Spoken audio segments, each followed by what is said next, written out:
human beings seem to be okay with believing in a higher power and having faith in something, whether it be a religious figure or a spiritual higher power or the universe, whatever people believe in. It's kind of a letting go of that idea of control, that the separate self idea is in control of everything. There is something benevolent, a higher power, a religious God figure that is in control, the creator of all this, and that gives people a feeling of delegation of this controlling mechanism, this controlling feeling, which doesn't quite feel right. It's this contracted sense of self running and controlling everything. It kind of knows, the human being knows there's something else going on. There's some other much more complex, intelligent interaction happening here. And that must be a higher power of some kind. So then they delegate without really understanding or having a logical, factual answer to what it is exactly. They'll delegate the feeling of control, and that helps people feel more integrated with the whole. I don't think people really think about it in these terms, but it's this vague, I don't really get it, I don't have really all of the answers, but the answers don't have to be presented because I have faith, I believe. And I actually think that's a healthy thing. I actually think it's a healthy thing for human beings to have that relief, because it is sort of blending the separation back with life, with the infinite complexity of life. It's a way of the mind relaxing and blending back into oneness. I don't think most people will see religion that way. It's still, there is also in the creation of a religious dogma or entity of a God figure or a separate higher power, there is that separation again, which happens there. But the mind might need that to feel comfortable just decontracting even into that. Of course, those concepts then eventually will need to be released, or maybe not. Maybe they'll just live their lives that way and have that belief structure to cling onto, and it gives people comfort, so why not? It's okay. It's just that it's not really a release into liberation or awakening. That is more of a redelegation of who's in control, that to another power that's another, imagine it's a mind-made entity in some other capacity that they delegate the control to. So some people will be feeling like a frustrated, suffering self that can't control life the way it wants to, because it never can, because life's constantly changing. And so they'll suffer due to the fact that life seems to be just infinitely uncontrolled, infinitely spontaneously expressing, and the self structure that wants to understand it, know it, and control it just can't seem to control everything the way it wants. Life always turns out differently, or there is suffering when when everything is resisted. So as people delegate some of that control to a religious higher power, there can be a relief in that. And yet there's a theme in here I'm trying to touch on, which is, if people are prepared to believe in a figurehead or a higher power without really understanding it, if you ask people, can you explain exactly where that higher power lives, and where does it, how does it exist, and how are you tied to that? And if you actually ask them to break down their comprehension of their relationship to God, say, generally there's a very vague circular argument, circular conversation that doesn't really go into the nitty-gritty, doesn't really go into any detail, because it kind of doesn't need to have detail when there is belief, when there is faith. However, if there's no detail or logic to it, it sort of indicates that it might be a mental fantasy. It could be. And yet there'll be belief, and it's okay to believe in these things. And what I'm indicating here is that also, that way of negotiating, navigating sort of what's happening in life, this unknowable way life is, can be applied to what the self is. Because if the self is looked at in that way, which is a vague kind of assumption or summary of all the experiences, I am this, I feel like this, I've got all these memories and experiences, that's me, and my entity is somewhere in the body, behind the eyes, wherever it is, and that's what I am. I am that. And then when I die, my soul, which is that, goes on to live elsewhere, or reincarnates, goes to heaven or reincarnates, depending on the religious belief of the culture. And I'm just trying to use that idea of looking at people are okay delegating to a religion or a higher power without really having a really clear understanding of what that is and where that is and how they relate to that. And I'm just saying, if that delegation can be possible in to a higher power, perhaps that also can be used to look at the actual veracity of what the separate self is. Because most people will use that same logic. It's a vague sort of, not really looking at it too clearly about what the self is. It's just kind of, it's like that. It's always been like that. Of course it's like that. And that's what I'm saying. That's another way of inquiry. It's like a little, like a hint, if you can do it that way, if people can, look at religion and faith and belief that way without having a resolution and a clear answer, can it be used to see whether or not the self structure is also one of these mental constructs? It's a vague thing that's not really answered or looked at very clearly. It's skimmed over with an assumption.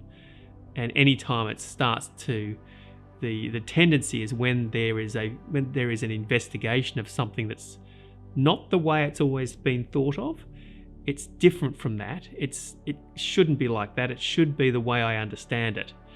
And if it's not like that, it's very uncomfortable, and there's usually rejection outright without even looking into whether the rejection is correct or whether it's just, I don't want to hear this. It's not the way I know it to be. I know it to be the other way, so I'm not even going to look. It came up when I was listening to a medical doctor from New Zealand. Something came up on YouTube. It was all about germ theory and terrain theory or something. And I remember I was listening to it and I was like, that just doesn't make sense.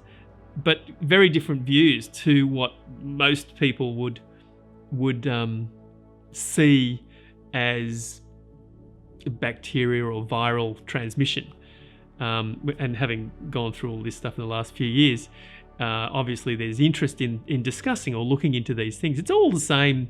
It's a similar thing whether the mind can handle the truth. Whether the mind can handle the truth. You can't handle the truth, I think, from A Few Good Men, Jack Nicholson.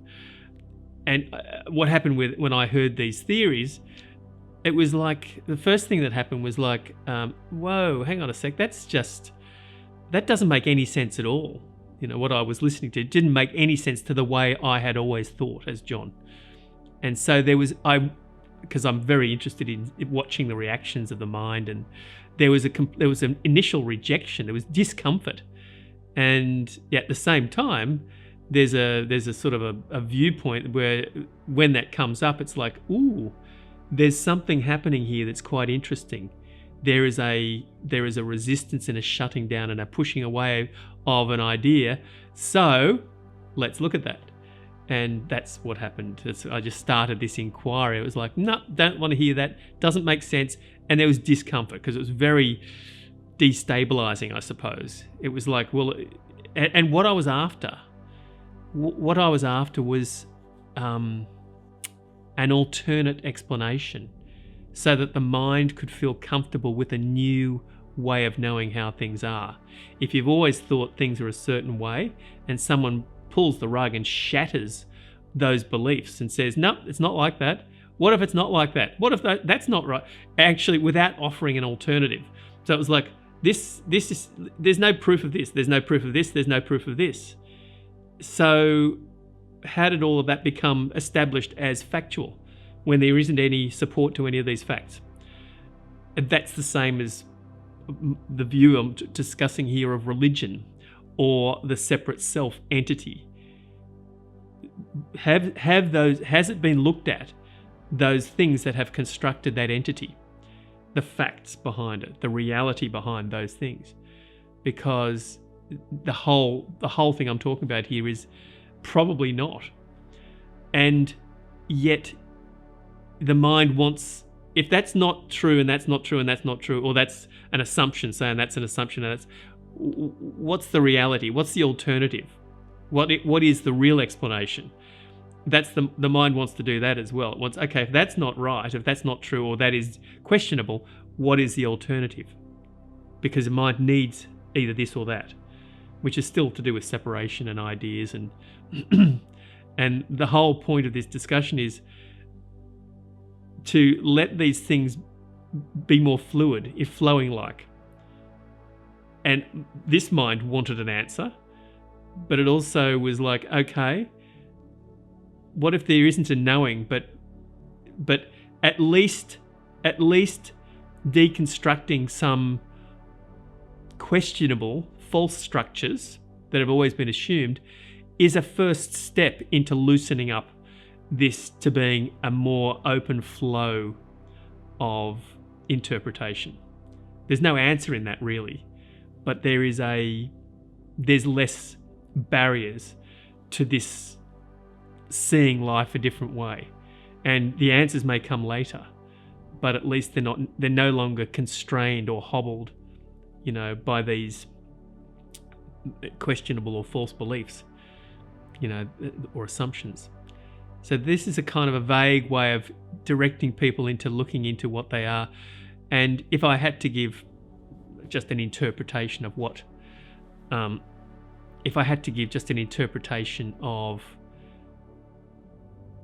an alternative to the separate self, the me, the you that has always been feeling like has been in control or running life or experiencing life, it's not that there's no feeling of a being of you. There's no expression of a feeling of being a me or a you. It's that it's not what it's always assumed to be. It's just different. So the you is still there as an experience. It's just not what it was assumed to be. It's just a different you, if you like. You are different to you. You are different to the old you if you start to look into this.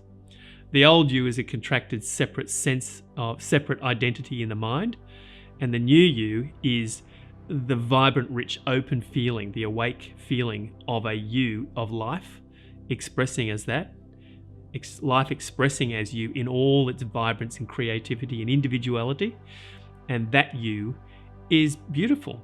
That's I'm trying to offer up something for the mind, for the separate self mind to grasp, to feel more comfortable, not completely disappearing and saying you don't exist, there's nothing there, poof, you're gone, because it's not going to let you do that. The instinct of the human being, the body, the biological instinct won't really want to do that. It can happen through meditation and just spontaneous inquiry. It can happen that drops away, but there are also very, very disconcerting times when the separate self-entity is seen as not true, and then there's what's left. It's just like a void, which, in fact, it isn't a void, it's completely full and rich. It's completely full, rich life awareness expressing. But it can feel like when there's sort of a contrast, it can feel like a void when the separate self-entity is seen as not true, and then what's in its place? Well, what's in its place is what's always been there, which is life, beautiful, complex life expressing as all of the features of a you, a feeling of being a you. So that you is there always, has always been there. It's just different. It's just seen differently. There's just a different kind of feeling of being, of what that you is. So it's not separate. It's part of the whole. It's ripples in an ocean. It's waves in an ocean. But when it's seen as that, it's still a beautiful feeling, an expression of an experience of life, being you. So that was an alternate way of offering up an alternate you. So that's the alternate you, which is really life, flowing and expressing and doing all the things it's always done as you, but just with a different identification, like not identified as a separate self-entity, but really open, flowing awareness or life, vibrantly expressing freely to be the maximum capacity of what you are expressing as, what life is expressing as you, how life is expressing as you, without the contracted sense of self always stifling it and creating suffering as well.